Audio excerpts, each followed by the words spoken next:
नमस्कार दोस्तों, ब्लडी सत के आज के इस हैरान कर देने वाले बहुत ही अनोखे एपिसोड में मैं आप सभी लोगों के सामने वो खास बातें लेकर आ गया हूं जो खास बातें रावण ने मरते वक्त लक्ष्मण जी से बताई थी। वो ऐसी बातें हैं ना दोस्तों, जिन्हें इंसान अपनी जिंदगी में अभी लागू कर दे तो उसकी जिंदगी बहुत ही आसान, बड़ी और बहुत ही सरल बन सकती है। लेकिन अफसोस आज के जमाने में उन बातों को लोग फॉलो नहीं करते हैं, क्योंकि बहुत सारे लोगों को ये एग्जैक्ट बातें नहीं पता है कि रावण ने आखिर मरते वक्त लक्ष्मण जी से क्या कही थी। हम क्यों सुने इस वीडियो को, क्यों देखें, इसका जवाब भी मैं आप लोगों को अभी दे देता हूं। रावण, जिसे लोग आज की दुनिया में बहुत ही ज्यादा नेगेटिव मानते हैं, अत्याचारी मानते हैं, घमंडी, क्रूर मानते हैं, रावण का एक दूसरा पहलू भी था जो श्री राम को बहुत अच्छे से पता था, पूरी दुनिया को बहुत अच्छे से पता था। रावण एक महापंडित, महाज्ञानी, विद्वान इंसान था, जिसने अपनी जिंदगी में ना जाने कितने शास्त्रों को कंठस्थ याद करके रखा था। चारों वेदों का उसे बहुत अच्छी तरह से ज्ञान था।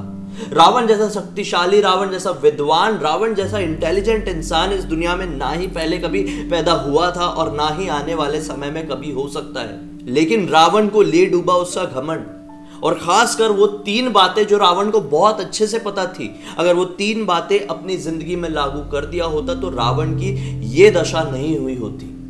यही वो तीन बातें थी जो रावण ने लक्ष्मण जी से मरते वक्त कही थी, और ये भी कहा था कि काश मैं इन बातों को अपनी जिंदगी में लागू कर लिया होता, अपने जीवन में लागू कर लिया होता। दरअसल रावण कोई और नहीं बल्कि महर्षि विसर्वा और राक्षसी कैकशी का बेटा था।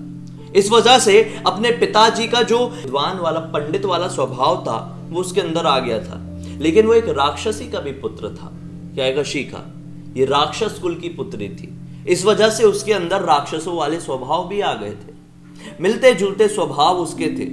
दोस्तों, रावण आप लोगों को पता है ब्रह्मा जी और भगवान शिव का बहुत ही बड़ा भक्त था। उसने ब्रह्मा जी और भगवान शिव की काफी समय तक तपस्या भी किया था और काफी बड़े बड़े वरदान प्राप्त भी किया था, जो उस जमाने में कोई भी ऋषि, कोई भी महामुनि, महाऋषि, महाविद्वान, महाज्ञाता कोई प्राप्त नहीं कर सकते थे। दरअसल दोस्तों, जब रावण और श्री राम का ये अच्छाई और बुराई के लिए युद्ध हुआ था तो बुराई का अंत हुआ, बुराई की हार हुई। जब दोस्तों रावण मर रहा था, तड़प रहा था, उसके पेट में जो अमृत का कलश था वो फूट चुका था, उसके पेट से निरंतर अमृत बहा जा रहा था। श्री राम और सारे लोग देख रहे थे कि अब रावण की मृत्यु होने वाली है। तो श्री राम ने लक्ष्मण जी से कहे कि जाओ तुम अभी रावण के पास जाकर अपने जीवन के लिए ज्ञान लो। तो लक्ष्मण जी बहुत ही ज्यादा हैरान हुए कि कैसे श्री राम अपने एक सबसे बड़े शत्रु के पास मुझे जाने के लिए कह रहे हैं और उससे जीवन का ज्ञान प्राप्त करने के लिए कह रहे हैं। लक्ष्मण जी तुरंत कहते हैं कि हे प्रभु, आप कैसे मुझे उसके पास जाने के लिए कह सकते हैं? रावण तो महाअत्याचारी था, महाघमंडी और बुराई का साथ देने वाला था। तब श्री राम लक्ष्मण जी को यह बात बताते हैं कि रावण का दूसरा पहलू भी था, और जब ऐसा विद्वान पृथ्वी को छोड़कर हमेशा हमेशा के लिए जा रहा है तो उसके मुख से सुनी हुई वाणी तुम्हारे जीवन में और इस संसार के सभी प्राणी के जीवन में एक बहुत बड़ा योगदान दे सकती है। तब लक्ष्मण जी ने अपने प्रभु श्री राम को प्रणाम किया और रावण के पास बढ़ गए, कहे कि हे लंकेश्वर, मैं अपने भ्राता श्री राम के कहने पर आपके पास जीवन का ज्ञान प्राप्त करने के लिए आया हूं। कृपया मुझे कुछ ऐसी बातें बताएं जो जीवन में मेरे और इस संसार के सभी प्राणियों के बहुत ही ज्यादा काम आए।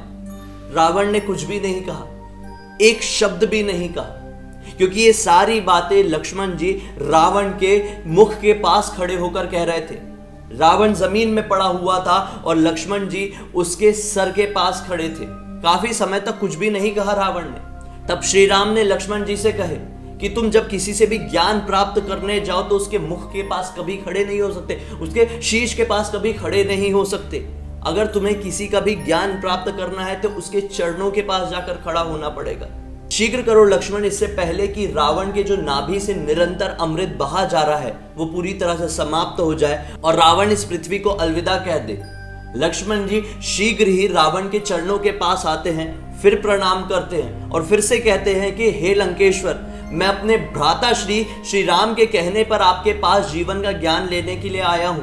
कृपया मुझे कुछ खास बातें बताएं जो मेरे जीवन में बहुत ही ज्यादा काम है। तब जाकर लंकेश्वर उससे कहते हैं कि लक्ष्मण, तुम धन्य हो कि तुम्हें श्री राम जैसे भ्राता प्राप्त हुए हैं। तुम मुझसे जीवन का ज्ञान प्राप्त करने के लिए आए हो। मैं तुम्हें खाली हाथ निराश नहीं लौटाऊंगा। मैं तुम्हें कुछ ऐसी 3 बातें बताऊंगा जो अगर तुमने अपने जीवन में और किसी भी प्राणी ने अपने जीवन में लागू कर दिया तो उसका जीवन बहुत ही महान बन सकता है, बहुत ही आसान बन सकता है। तब रावण कहता है पहली बात कि कभी भी अच्छे काम, शुभ काम को टालो मत। जो भी अशुभ काम है, अशुभ कार्य है, उनको जितना हो सके टालो और जितने शुभ कार्य हैं उनको जितना हो सके जल्दी पूर्ण कर लो। ये कहते से ही रावण ने यह कहा कि मैंने अपने जीवन में कभी भी शुभ कार्य करने के लिए जल्दी नहीं रखी, अशुभ कार्य करने के लिए जल्दी रखी।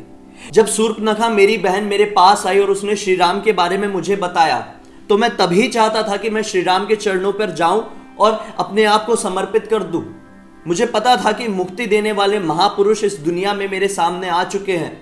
यह शुभ कार्य था, सबसे शुभ कार्य था, लेकिन मैंने इस कार्य को टाला। मैं टालता रहा। जब मेरे पुत्र मेघनाद और भाई कुंभकर्ण की मृत्यु हुई तब भी मेरा यह मन किया था कि मैं श्री राम के चरणों पर जाऊं और खुद को समर्पित कर दूं। यह भी सबसे बड़ा शुभ काम था, लेकिन मैंने इसे भी टालता रहा। अशुभ कार्य, माता सीता का हरण, जब मेरे दिमाग में यह चीज आई तो मैंने इसे बिल्कुल भी नहीं टाला। जैसे ही ये चीज मेरे दिमाग में आई मैंने अगले पल ही ये ठान लिया कि मैं माता सीता का हरण कर लूंगा और मैंने जाकर सीता का हरण कर लिया। यह शुभ कार्य था। और देखो आज इन दोनों कार्यों को गलत समय पर करने की वजह से मेरी ये दशा बनी हुई है। तब लक्ष्मण जी कहते हैं कि मैं आपकी बात को बहुत अच्छे से समझ गया, कृपा करके दूसरा वो ज्ञान दे। तब रावण बताता है कि कभी भी अपने शत्रु को कमजोर मत समझना। जब मैंने भगवान ब्रह्मा की तपस्या किया था तो मैंने भगवान ब्रह्मा से यह कहा था कि मुझे अमरता चाहिए और इस दुनिया का कोई भी शक्ति मुझे खत्म ना कर पाए, ऐसी शक्ति दे दीजिए। भगवान ब्रह्मा ने मुझे तथास्तु कह दिया और ऐसी शक्ति भी दे दी कि इस दुनिया की कितनी भी बड़ी शक्ति हो मुझे हरा नहीं पाएगी।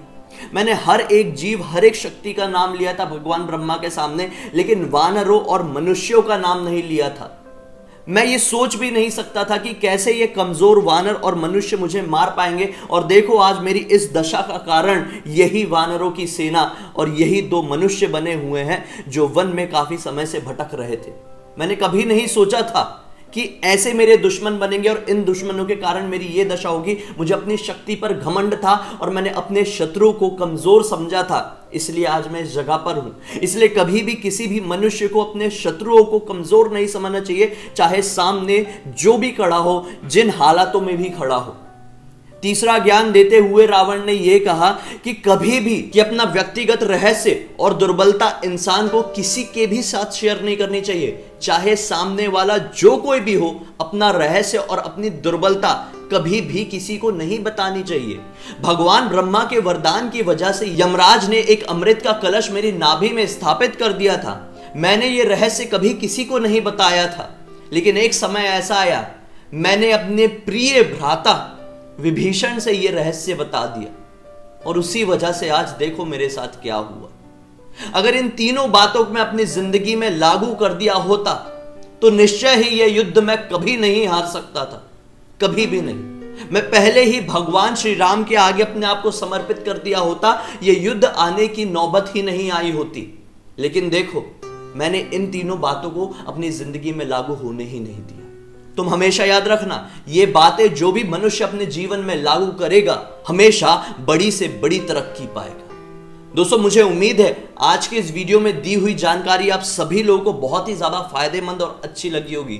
जितना हो सके मैंने इस वीडियो को क्लियर कट बताने की कोशिश की। आपको पसंद आया है तो लाइक जरूर कर देना, दोस्तों और परिवार वालों के साथ जरूर शेयर करना ताकि इन्फॉर्मेशन सभी लोगों को मिले।